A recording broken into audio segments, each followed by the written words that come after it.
அண்மை செய்தியாக பார்த்து வருகிறோம். 3 முறை மத்திய அமைச்சராக இருந்த டி.ஆர். பாலு பெயரில் ஒரு கார் கூட இல்லை என்று பிரமாண பத்திரத்தில் தெரிவிக்கப்பட்டிருக்கிறது. வேட்புமனு தாக்கல் செய்த நிலையில் பிரமாண பத்திரத்தில் தனக்கு ஒரு கார் கூட இல்லை என்று தெரிவிக்கப்பட்டிருக்கிறது. 3 முறை மத்திய அமைச்சராக இருந்த டி.ஆர்.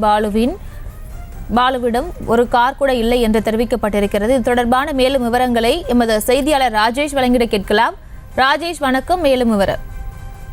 பிரியங்கா வணக்கம். 3 முறை மத்திய அமைச்சராக இருந்த திரு டி.ஆர். பாலு அவர்களிடம் ஒரு கார் கூட இல்லை என அவர் தன்னுடைய அபிடவிட்டிலே தெரிவித்திருக்கிறார். ஸ்ரீபெரும்புத்தூர் தொகுதியினுடைய திமுக வேட்பாளராக திரு டி.ஆர். பாலு அவர்கள் போட்டியிடக்கூடிய நிலையிலே தன்னுடைய அந்த அபிடவிட் தாக்கல் செய்திருக்கிறார். அது இணையதளத்திலே வெளியிடப்பட்டிருக்கிறது. அதுல பல்வேறு விஷயங்கள் குறிப்பிடப்பட்டிருக்கிறது. அவருக்கோ அவரது மனைவிகளுக்கோ சொந்தமாக ஒரு கார் கூட இல்லை என்றும் தனக்கு சொந்தமாக ஒரே ஒரு டிராக்டர் மட்டும் இருப்பதாக டி.ஆர். பாலு அவர்கள் குறிப்பிட்டிருக்கிறார். மேலும் தனக்கு 1,46,00,000 ரூபாய் கடன் இருப்பதாகவும் தன்னுடைய மனைவிக்கு 6,60,00,000 ரூபாய் கடன் இருப்பதாகவும் அவர் குறிப்பிட்டிருக்கிறார்.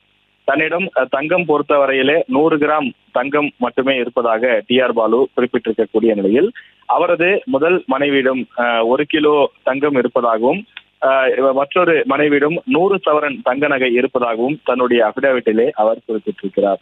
மேலும் தனக்கு சொந்தமான சொத்து மதிப்பு 16,31,00,000 என குறிப்பிட்டிருக்கும் திரு டி.ஆர். பாலு தன்னுடைய மனைவிகளுடைய சொத்து மதிப்பு 23,90,00,000 எனவும் அவர் குறிப்பிட்டிருக்கிறார். ஒவ்வொரு வேட்பாளரும் தங்களுடைய பிரமாண பத்திரங்களை தாக்கல் செய்திருக்கக்கூடிய நிலையில் அதில் தங்களிடம் இருக்கக்கூடிய அசையின் சொத்து, அசையா சொத்து, தாங்கள் வாங்கியிருக்கக்கூடிய கடன், தங்களுக்கு வர வேண்டிய வருமானம் போன்ற பல்வேறு விஷயங்களை அவர்கள் குறிப்பிட்டிருக்கிறார்கள்.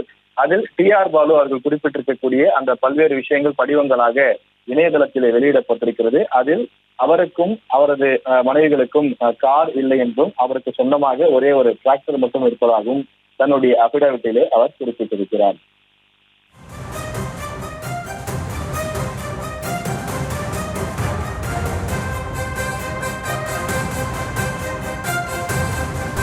விவரங்களுக்கு நன்றி ராஜேஷ். செய்திகளை உடனுக்குடனும் துல்லியமாகவும் தெரிந்து கொள்ள சப்ஸ்கிரைப் பண்ணுங்க.